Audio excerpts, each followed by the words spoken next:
50,000 दिया गया था। कितना दिया गया था मेरे मित्र? 50,000 वार्षिक पौंड दिया गया था, खास करके वार्षिक पौंड दिया गया था, ध्यान से। तो ऑप्शन के अकॉर्डिंग आंसर क्या होगा? कैट होगा। किस वर्ष भारतीय राष्ट्रीय कांग्रेस की कार्यवाही में महिलाओं ने सर्वप्रथम भाग लिया? तो 1889। 1889 में सर्वप्रथम महिलाओं ने सिर्फ भाग लिया था मेरे मित्र। अब देखिएगा यहाँ से क्वेश्चन पूछेगा, तो 1889 में कांग्रेस की अध्यक्षता किसने किया था? तो कांग्रेस का अध्यक्षता किसने किया था? तो जॉर्ज यूले ने किया था। किसने किया था? जॉर्ज यूले ने किया था। किसने किया था? जॉर्ज यूले ने किया था। और ये भी एक और क्वेश्चन फैक्ट बनेगा मेरे मित्र कि प्रथम अंग्रेज व्यक्ति कौन था जिसने कांग्रेस की अध्यक्षता किया था? तो जॉर्ज यूले। कब किए थे? 1889 में। कौन सा अधिवेशन में? तो इलाहाबाद के अधिवेशन में। सर्वप्रथम महिलाओं ने किस अधिवेशन में भाग लिया? तो 1889 के कांग्रेस अधिवेशन में भाग लिया था। ठीक है। अब मेरे मित्र ऑप्शन नंबर डी को हम लोग देखेंगे तो 1917। तो सर्वप्रथम महिला पूछेगा कि प्रथम महिला कौन थी जिसने कांग्रेस की अध्यक्षता किया था? तो वो थे एनी बेसेंट। कौन थे? Annie Besant. कौन थे? Annie Besant. एनी बेसेंट थे। कौन थे? एनी बेसेंट थे। और कहाँ की अध्यक्षता किए थे? तो शायद किए थे कोलकाता का अध्यक्षता किए थे। 1917 में कहाँ की अध्यक्षता किए थे? कोलकाता का अध्यक्षता किए थे। कहाँ की अध्यक्षता किए थे?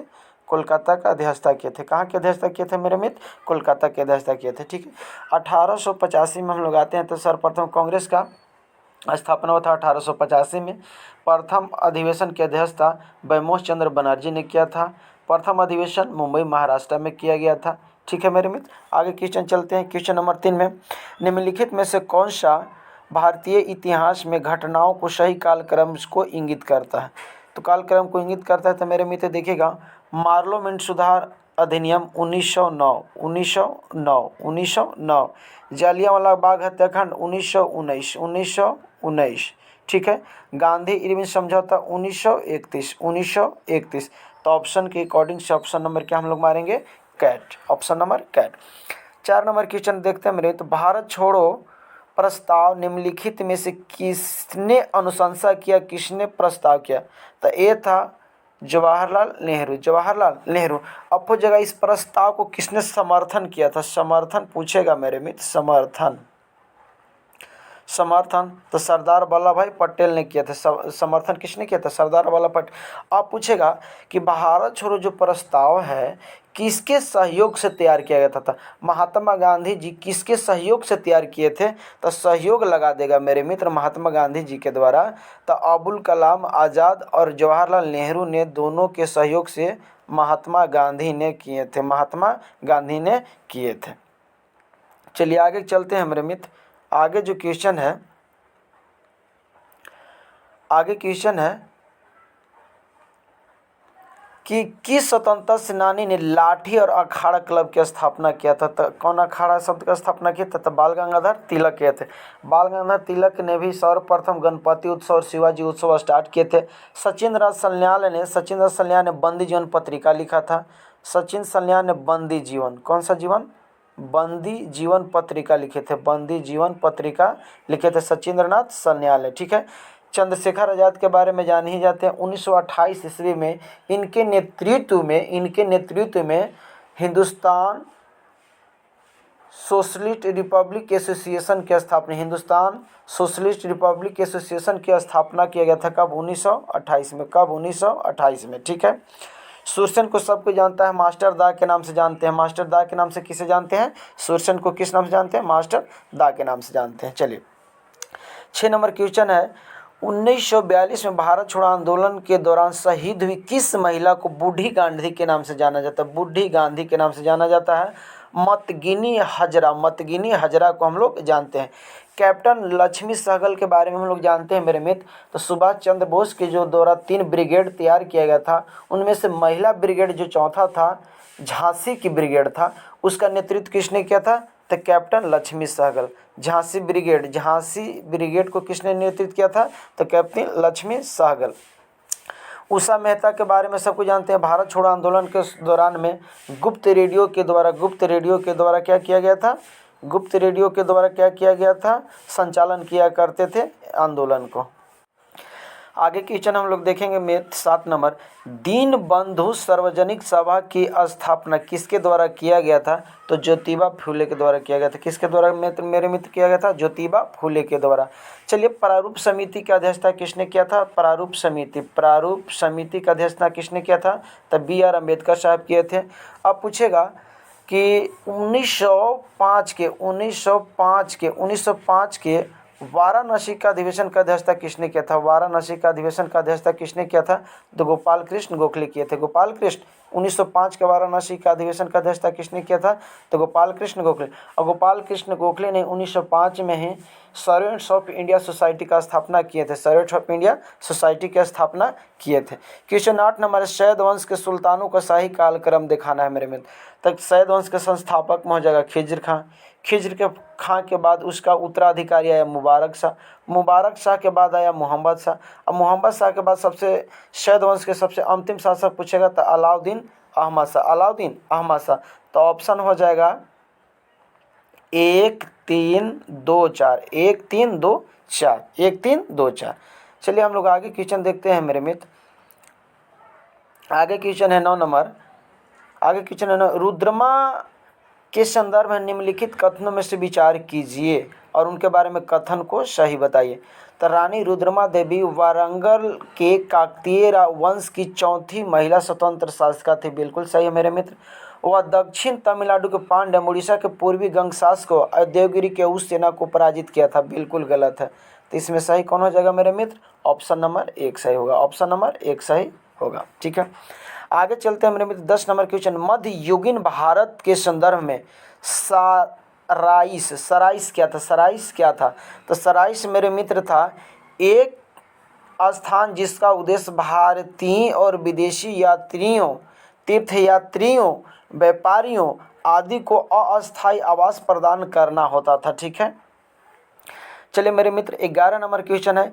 इल्तुतमिश ने सिजदा और पैबोस प्रारंभ किया था। बिल्कुल गलत। सिजदा और पैबोस जो प्रारंभ किया था वो कौन था? बलबन था। कौन था? बलबन था। बलबन कौन थे? बलबन। सिजदा और पैबोस किसने स्टार्ट किया था?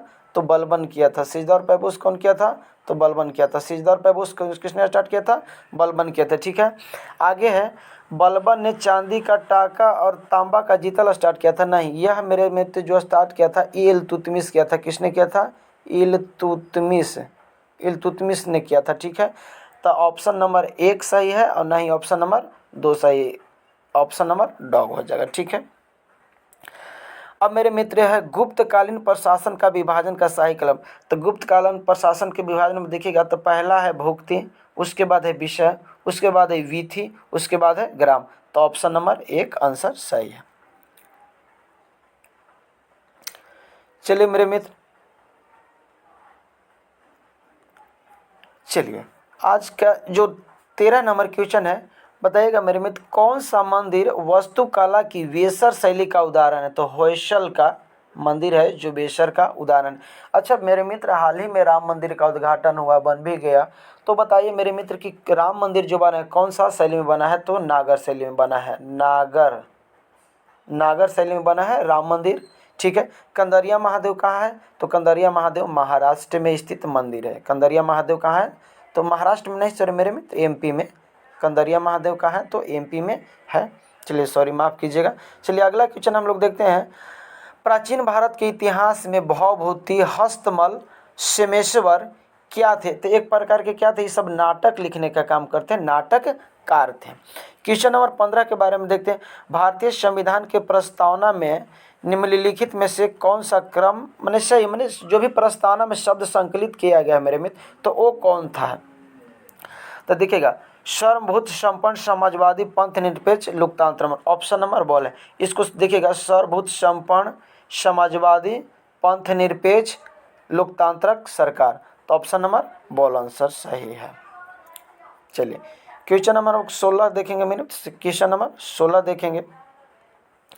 16 कहता है पंचायती राज के संदर्भ में कौन सा कथन सत्य है? तो देखिए पंचायत समिति और जिला परिषद अध्यक्ष प्रत्यक्ष निर्वाचित सदस्य का संगठित होते हैं। पंचायत स्तर पर चुनाव लड़ने के लिए अधिकतम उम्र 18 होता है। बिल्कुल गलत है। बिल्कुल गलत है। तो बिल्कुल गलत है क्योंकि 21 होता है। पंचायती राज संस्थाओं का चुनाव पर्यवेक्षण करता नहीं। तो बिल्कुल इसका ऑप्शन नंबर क्या होगा मेरे में? ऑप्शन नंबर ए आंसर होगा। आप लोग कमेंट करके बताइएगा, ठीक है। केंद्र और राज्य के मध्य वैधानिक शक्तियों का बंटवारा किस अनुसूची में है? तो अनुसूची 7 में। अनुसूची 7 में मेरे मित्र 3 गो सूची है, संघ सूची, राज्य सूची, समवर्ती सूची।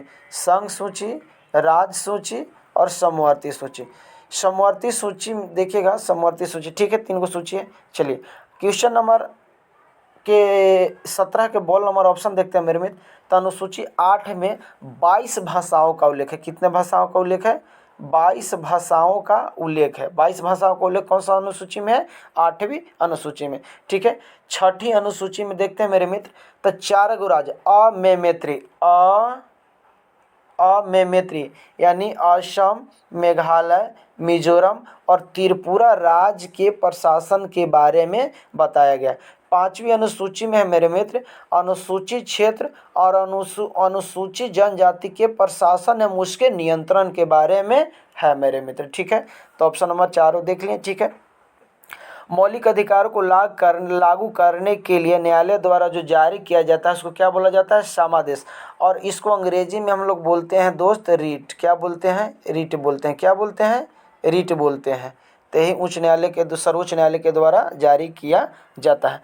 प्राकृतिक पर्यावरण की रक्षा किस प्रकार संवैधानिक अधिकार है? तो मौलिक कर्तव्य। यदि प्राकृतिक पर्यावरण को अधिक करना है तो क्या हो जाएगा? मौलिक कर्तव्य है।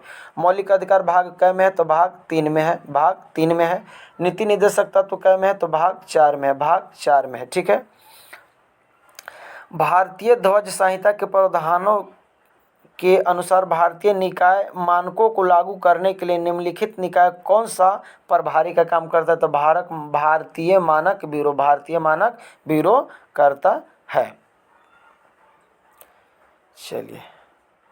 चलिए मेरे मित्र आगे क्वेश्चन है 21 नंबर क्वेश्चन है। लिखा है नीचे दिए गए 4 युग्मों में से कौन सा युग्म सही सुमेलित नहीं है? सही सुमेलित नहीं मेरे मित्र हिमालय वन अनुसंधान संस्थान देहरादून, क्योंकि देहरादून नहीं है मेरे मित्र, ये आपको अल्मोड़ा में है। कहाँ में है? अल्मोड़ा में है। कहाँ में है? अल्मोड़ा में है। इसीलिए क्वेश्चन नंबर इसका सही होगा बॉल। चलिए कोयला खनन के महत्वपूर्ण घटनाओं पर विचार कीजिए, ठीक है। तो रानीगंज में सबसे पहले कोयला उत्पादन हुआ था 1914 में। 1914 में। कोल इंडिया लिमिटेड का स्थापना हुआ था 1975 में। 1975 में, ठीक है। कोयला खदानों का राष्ट्रीयकरण हुआ था 1971 में। 1971 में राष्ट्रीयकरण पूछेगा तो कब कहेगा? 1971 में। और राष्ट्रीय कोयला विकास निगम की स्थापना हुआ था 1956 में। 1956 में। तो अकॉर्डिंग ऑप्शन सजा लीजिएगा मेरे में। पहला होगा ऑप्शन नंबर 1, 1 के बाद होगा 4, 4 के बाद 3 और 3 के बाद 2 हो जाएगा। तो ऑप्शन नंबर 4 हो जाएगा, ठीक है। बहुत बीबीआई क्वेश्चन है मेरे मित्र, एकदम इम्पोर्टेंट क्वेश्चन है। भारत का कौन सा राज्य चूना पत्थर जिप्सम नामक जस्ता के भंडारण के लिए प्रसिद्ध है? तो ये आपका आंसर हो जाएगा राजस्थान। राजस्थान। गुजरात में मूंगफली उत्पादन के लिए जाना जाता है। पंजाब में कृषि क्षेत्र में बहुत है, प्रति हेक्टेयर उत्पादन में आगे है। चलिए आगे आते हैं हम लोग मेरे मित्र। क्वेश्चन है 24 नंबर। 24 नंबर क्वेश्चन देखिएगा। भारत की 2011 के जनगणना के अनुसार भारत की नगरीय जनसंख्या क्या था? 31.2 था। 31.2 था। और ग्रामीण पूछेगा तो 68.8 था। 68 ग्रामीण पूछेगा तो 68 क्या बताइएगा मेरे मित्र? ग्रामीण पूछेगा तो 68.8 बताइएगा परसेंट में, ठीक है।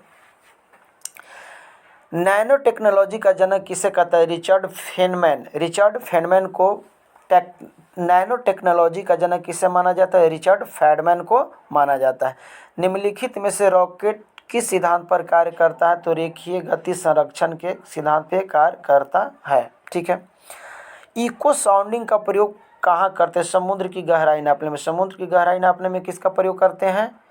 इको साउंडिंग का प्रयोग करते हैं। इको साउंडिंग का प्रयोग किस लिए करते हैं? समुद्र की गहराई नापने के लिए। सोलर सेल में निम्नलिखित किसके बने होते हैं? तो अर्धचालक के बने होते हैं। किसके बने होते हैं? अर्धचालक के बने होते हैं।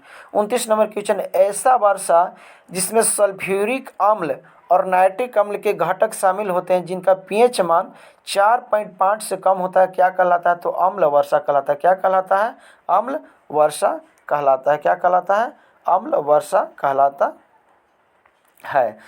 जहरीली गैसों को खत्म करने के लिए उत्प्रेरक रूपांतरों में निम्नलिखित में से किस धातु का उपयोग उत्प्रेरक के रूप में किया जाता है? तो रेहोडियम को उत्प्रेरक के रूप में किया जाता है। अच्छा बताइए, कभी कभी पूछेगा कि केरल के तटों पर बालू में किस चीज़ का अधिकतम मात्रा मिलता है? तो थोरियम को। केरल के तट पे कौन सी का मात्रा मिलता है? तो थोरियम का मात्रा मिलता है। ठीक है। सोडियम का परमाणु संख्या कितना होता है? तो 11 होता है। सोडियम का परमाणु संख्या कितना होता है? 11 होता है। सूक्ष्म पोषक तत्व जो शर्करा के परिवहन C++1 के उपयोग के लिए कोशिका में महत्वपूर्ण है? तो फास्फोरस। कौन है? तो फास्फोरस है। ठीक है। किस खाद्य पदार्थ में सभी अमीनो अम्ल पाए जाते हैं? तो अंडा में। अंडा में। दाल में प्रोटीन मिलता है मेरे मित्र। सब्जी में जो लोहा का मात्रा पाया जाता है सब्जी में सबसे ज़्यादा। प्रोटीन में भी है, मछली में भी प्रोटीन पाया जाता है। 33 नंबर क्वेश्चन, निम्नलिखित में से कौन सा युग्म सम्मिलित नहीं है? तो पेडोलॉजी में पौधों का जीवाश्म, तो ये गलत है। पेडोलॉजी में मेरे मित्र, पेडोलॉजी में मिट्टी का अध्ययन करते हैं। क्या करते हैं? मृदा का अध्ययन क्या कहलाता है? पेडोलॉजी। एंथोलॉजी में फूलों का अध्ययन किया जाता है। एंटेमोलॉजी में जंतुओं का अध्ययन किया जाता है। और ट्रोफोलॉजी में पोषण का अध्ययन किया जाता है। ठीक है। किस शैवाल से आयोडीन की प्राप्ति होती है? लिमनेरिया जो शैवाल है मेरे मित्र, इससे क्या प्राप्त होता है? आयोडीन की प्राप्ति होता है। ठीक है। चलिए आगे क्वेश्चन देखते हैं। निम्नलिखित में से कौन सा धातु अम्ल से अभिक्रिया करके आसानी से हाइड्रोजन गैस विस्थापित करती है? तो मैग्नीशियम। मैग्नीशियम का परमाणु संख्या बताइएगा मेरे मित्र कितना होता है? तो मैग्नीशियम का परमाणु संख्या 12 होता है। ठीक है। चलिए आगे क्वेश्चन देखते हैं। 36 नंबर मेरे मित्र, 36 नंबर क्वेश्चन देखते हैं। हरगोविंद खुराना ने किस आविष्कार के लिए सम्मानित किए गए थे? तो जीन संश्लेषण के लिए। कौन सी के लिए? जीन संश्लेषण। और इन्हीं के लिए इन्हें नोबेल पुरस्कार दिया गया था। नोबेल पुरस्कार इन्हीं के लिए दिया गया था 1967-68 में। निम्नलिखित कौन सा पौधा कीट पकड़ता है? तो नेपेथेंथिस। देखिए मेरे, नेपेथेंथिस है मेरे मित्र की जो भी कीट इसके पत्ता पर चल जाता है तो उसको घेर लेता है और उसको मार देता है। और इसके अलावा एक और है घटकर्णी का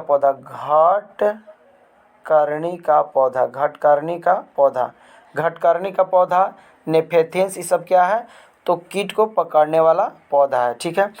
चलिए आगे क्वेश्चन नंबर 38 में आता है मेरे मित्र। कौन सा विटामिन की कमी से सीलियक रोग होता है? तो सीलियक रोग होता है जो विटामिन 12 के कमी से होता है। विटामिन के से रक्त का थक्का नहीं बनता है। विटामिन ई से नपुंसकता आता है। और विटामिन सी से स्कैर्बिक रोग होता है जिसको उपचार के लिए आंवला का प्रयोग हम लोग करते हैं। स्कैर्बिक दांत में जो मसूड़ा सड़ता है ना मेरे, तो सड़ता है तो वो विटामिन सी की कमी से होता है। ठीक है। विटामिन सी के दांत में मसूड़ा जो सड़ता है। 39 नंबर क्वेश्चन देखते हैं। कोशिकाओं में मौजूद जेली जैसा तरल पदार्थ क्या कहलाता है? तो कोशिका द्रव कहलाता है। क्या कहलाता है? कोशिका द्रव कहलाता है। 40 नंबर क्वेश्चन हमने, पादपों की विभिन्न प्रजातियों के दीर्घकालीन संरक्षण की तकनीकी कौन सी है? तो इन विट्रो जीन प्रणाली बैंक होता है। इन विट्रो जीन बैंक होता है। ठीक है। पर्यावरण निष्पादन सूचकांक के सर्वप्रथम कब जारी किया गया था? तो जारी कब किया गया था? तो 2002 में किया गया था। एगो एनजीटी की स्थापना पूछेगा मेरे मित्र। एनजीटी का स्थापना हुआ था अक्टूबर 2010 में। चलिए क्वेश्चन आगे देखते हैं मेरे मित्र। क्वेश्चन नंबर 42 देखते हैं। क्वेश्चन नंबर 42 है, बढ़ती शहरी रोजगार के परिप्रेक्ष्य में ग्रामीण शहरी पलायन से संबंधित विरोधाभास निम्नलिखित में से कौन सा मॉडल व्याख्या करता है? तो हैरिस टेड्रो मॉडल करता है। ठीक है। अब दोस्तों मेरे मित्र मिलान करता है। मधुबनी जो कला क्षेत्र है कहाँ से संबंधित है? तो सबको जानते हैं मधुबनी कला क्षेत्र बिहार से संबंधित है। लेपाक्षी कहाँ से है? तो आंध्र प्रदेश से। पट्टचित्र कहाँ से? उड़ीसा से। बार्ली कहाँ से? महाराष्ट्र से। तो आप लोग मिला लीजिएगा। मधुबनी कहाँ से?